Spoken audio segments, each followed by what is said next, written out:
할렐루야. 우리 좌우에 계시는 성도님들과 인사하겠습니다. 거의 다 왔습니다. 네.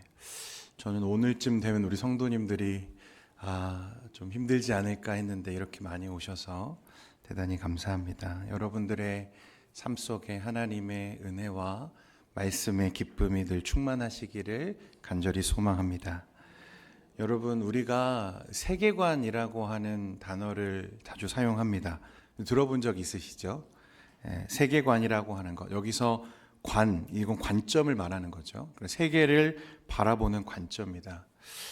기독교 세계관에 대한 한 권위 있는 학자가 이런 말을 했습니다. 세계관이란 우리가 현실에 대해 가지고 있는 기본적인 가정들의 집합이다.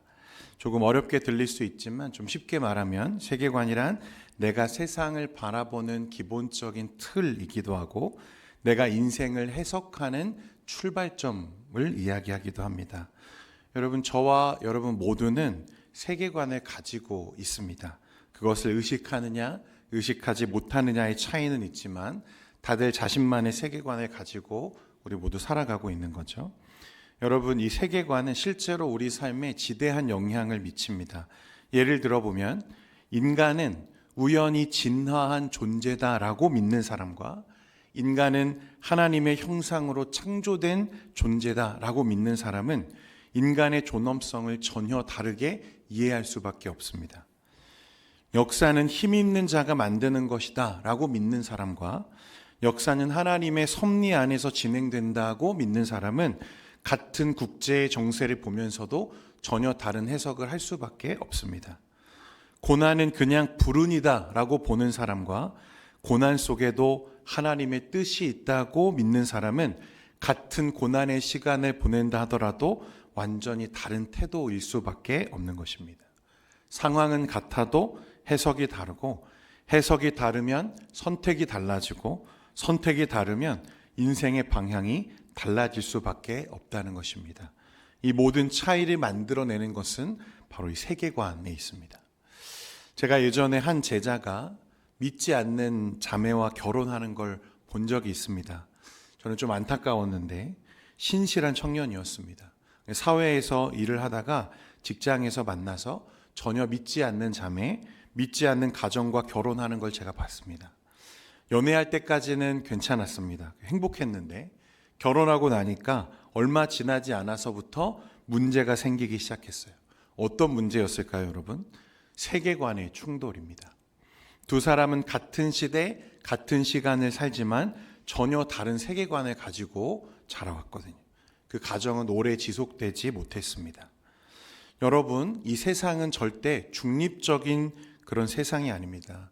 저와 여러분은 포스트 모던 시대를 살고 있고 그런 시대의 영향을 받으며 우리 자녀들이 자라고 있습니다. 포스트 모던은 기존 세계를 형성해왔던 기준과 가치들이 거절되고 또 깨어지는 그런 현상들을 말합니다. 가정, 젠더, 종교, 이 세상의 기본 틀을 제공해 주었던 가치들이 무너지는 현상들이 가속화되고 있습니다. 그래서 비혼이 늘고 1인 가정이라는 예전에는 전혀 들어보지 못했던 생소한 말과 개념이 등장하고 전부 여기서 비롯되어지는 문제들입니다. 그렇기에 우리 신앙인들에게 그리고 우리 자녀들에게 더없이 중요한 것은 무엇이냐면 기독교 세계관을 갖게 하는 것입니다. 다음 세대 사역의 핵심은 여기에 있다고 생각하고 저는 우리 청년들이 하나님의 말씀을 통해서 이 세상을 조망할 수 있고 시대를 해석할 수 있는 그런 믿음의 사람들이 되기를 소망합니다. 우리 자녀들이 그래서 이 세상에 살지만 세상에 속하지 않은 자로서 이 시대를 말씀으로 분별할 줄 아는 영적인 사람들이 되기를 소망합니다. 로마서 12장 2절 말씀에 너희는 이 세대를 본받지 말고 오직 마음을 새롭게 함으로 변화를 받아 하나님의 선하시고 기뻐하시고 온전하신 뜻이 무엇인지 분별하도록 하라 라고 하신 말씀대로 그렇게 분별하는 여러분 우리 청년들 되기를 원합니다. 기독교 사상가 낸시 피엇이라는 분이요, 기독교는 단지 종교가 아니라 현실 전체를 설명하는 진리 체계이다 이렇게 말했습니다. 그러니까 기독교는 교회 안에서만 적용되어지는 그런 신앙 체계가 아니라 인생 전체를 설명하는 진리여야 한다는 것입니다. 기독교 세계관이 말하는 대표적인 명제들은 이런 것입니다. 나는 하나님의 형상으로 창조된 존재다. 세상은 타락했지만 하나님은 여전히 이 세상의 주인이시고 주권자이시다. 역사는 하나님의 구속 계획 안에서 진행된다. 고난은 우연이 아니라 하나님의 섭리의 계획이다. 제국은 영원하지 않다. 하나님의 나라가 영원하다. 이것이 기독교적 가치관이 가지고 있는, 세계관이 가지고 있는 관점들이죠. 여러분, 오늘 저와 여러분이 말씀을 통해 바라보게 되는 이 다니엘은 어떤 사람이었는가? 말씀으로 시대를 조망하고 해석하는 그런 사람이었다는 것입니다. 다들 아시지만 다니엘은 바벨론 포로기에 제국에서 높은 관료로 일을 했던 사람입니다. 느부갓네살 왕이 예루살렘을 함락시킬 때 1차 포로로 끌려왔던 이스라엘의 왕족들과 인재들 중 한 사람이 바로 이 다니엘이었어요. 그는 제국의 교육을 받으며 왕의 비호 속에, 제국의 비호 속에 자랐고 고위 관료로 제국에서 오랫동안 일한 사람입니다. 당시 바벨론은 정말 강력한 제국이었어요. 이스라엘과는 비교할 수 없을 정도로 거대한 영토를 가졌고 과학, 건축, 행정, 문명 이 수준이 압도적인 수준이었습니다. 이스라엘이 멸망하고 포로로 끌려가서 10년, 20년 그렇게 시간이 지나면서 이스라엘 사람들은 점점 어디에 익숙해지기 시작했냐면 제국의 통치에 익숙해져 가기 시작했습니다. 시간이 갈수록 이스라엘 사람들이 어디에 동화되어 바벨론이라고 하는 이 제국의 통치에 동화되어지고 익숙해져 가고 있었다는 거예요.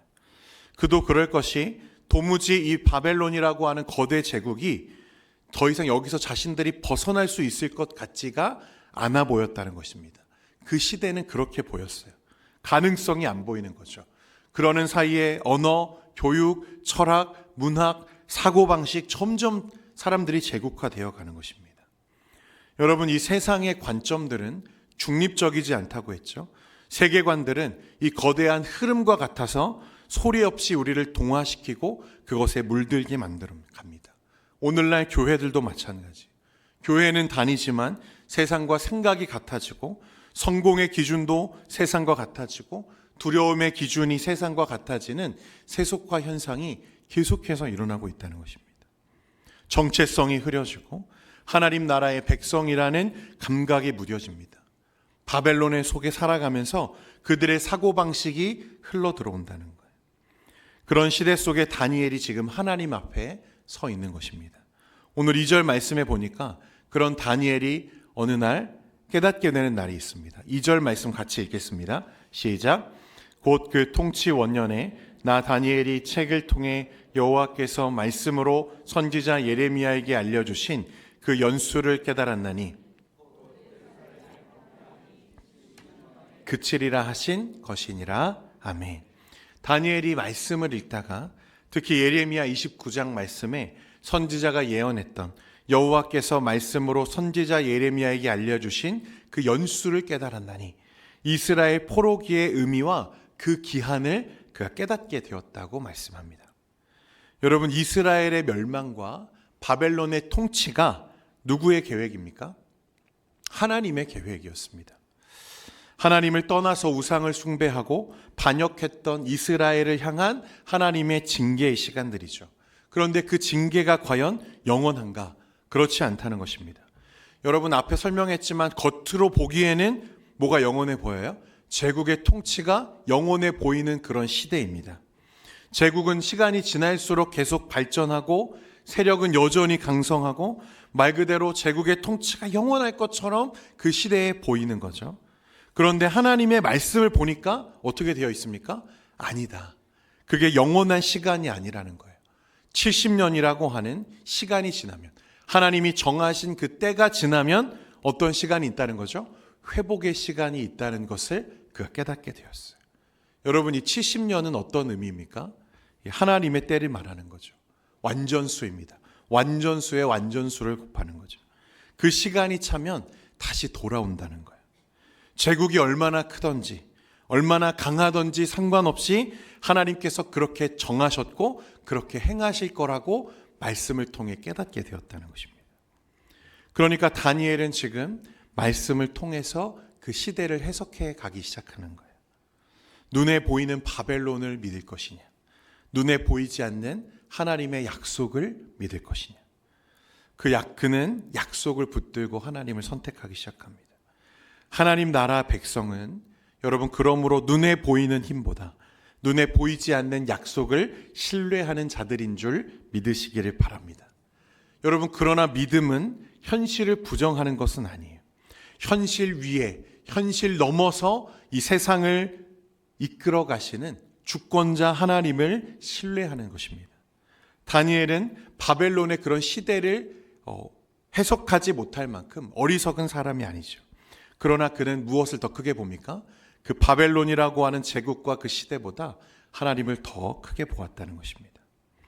그리고 나서 이제 놀라운 장면이 3절에 이어지는데 3절 같이 함께 읽겠습니다. 3절입니다. 시작. 내가 금식하며 베옷을 입고 죄를 덮어 쓰고 주 하나님께 기도하며 간구하기를 결심하고. 여러분 다니엘이 말씀을 깨달았잖아요. 제국의 통치가 영원하지 않다. 70년 후에 회복의 시간이 있다.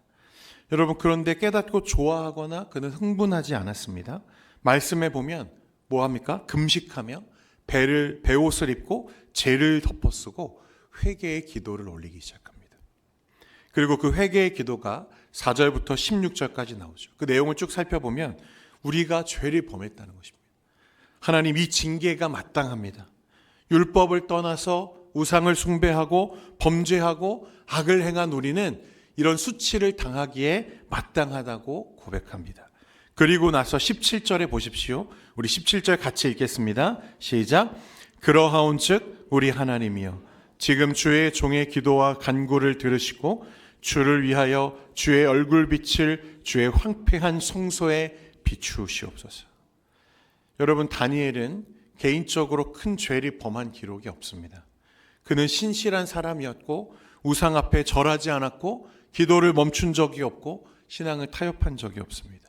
그런데 그가 하나님 앞에 나아가 기도할 때는 우리가 범죄하였고 우리가 악을 행하였고 우리가 반역했습니다.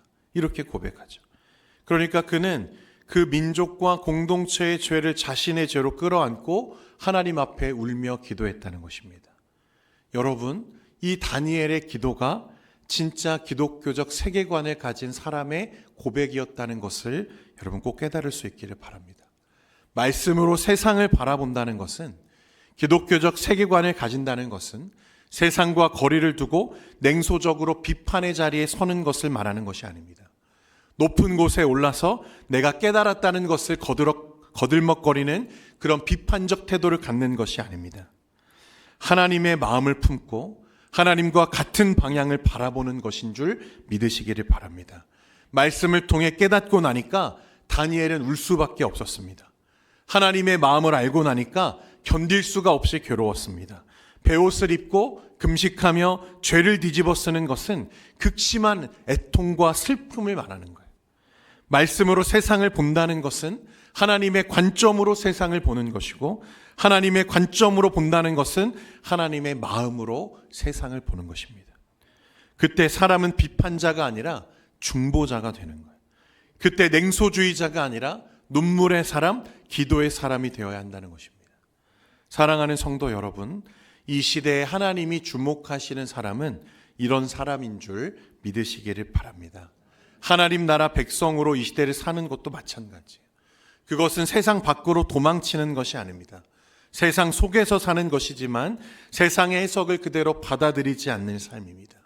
우리가 뉴스를 통해 많은 것들을 보지만 두려움에 지배되지 않고 성공을 말하지만 그것을 인생의 최종 기준으로 삼지 않으며 고난을 겪지만 하나님의 주권을 의심하지 않는 삶을 사는 것입니다. 세상 속에 살지만 세상의 기준에 동화되지 않고 말씀으로 세상을 조명하며 눈에 보이는 힘보다 보이지 않는 하나님의 통치를 신뢰하며 살아가는 것. 그것이 하나님 나라 백성의 삶이고 제국 한가운데에서도 거룩하게 살았던 다니엘의 모습이었습니다. 하나님이 찾으시는 사람은 능력의 사람이 아니라 하나님의 말씀으로 세상을 보고 하나님과 같은 방향을 보고 하나님의 마음으로 함께 울 수 있는 사람이라는 것입니다. 하나님의 마음이 있는 곳에 자신의 삶을 드릴 수 있는 사람, 다니엘과 같은 사람을 이 시대에도 찾으십니다. 저는 우리 청년들이 우리 다니엘과 같은 사람 되시기를 바랍니다. 여러분, 그런데 그런 다니엘의 신실함을 하나님만 인정한 건 아니었던 것 같아요. 여러분, 세상도 그 다니엘의 신앙과 그 신실함을 기뻐하고 세워주고 인정합니다. 어떻게 알 수 있냐면요, 다니엘은 느부갓네살, 벨사살, 다리오, 고레스까지 4명의 왕을 모십니다. 그리고 그 사이에요, 놀랍게도 왕조가 바뀌고 제국이 바뀌어요. 그 영원할 것 같았던 바벨론이 무너지고 메대와 바사가 일어나죠. 여러분, 제국이 바뀌는데 누구는 안 바뀌어요? 다니엘은 안 바뀌어요. 그 왕들이, 여러분, 보통 제국이 변하면, 왕조가 바뀌면 어떻게 합니까? 그 사람들부터 축출하고 다 죽이죠. 그런데 누구는 살려두었어요? 다니엘은 살려두었어요. 왜 그렇습니까? 꼭 필요한 사람이었다는 거예요. 이 제국에 없어서는 안 될 사람. 그것을 누구도 인정합니까? 이 세상도 인정했다는 거예요. 저는 우리 청년들이 하나님의 관점으로 이 세상을 살아가지만 다니엘처럼 세상에서도 인정받고 높아지는 사람들 되시기를 바랍니다. 여러분, 우리 청년들과 다음 세대가 다니엘과 같은 사람으로 우리가 그들을 키워낼 수 있다면 여러분, 적어지는 숫자, 그 문제가 되지 않을 겁니다. 하나님이 위대하고 존귀한 자로 그 시대를 흔들어 깨우는 거목으로 우리 자녀들을 사용하실 줄 믿습니다. 기도하겠습니다.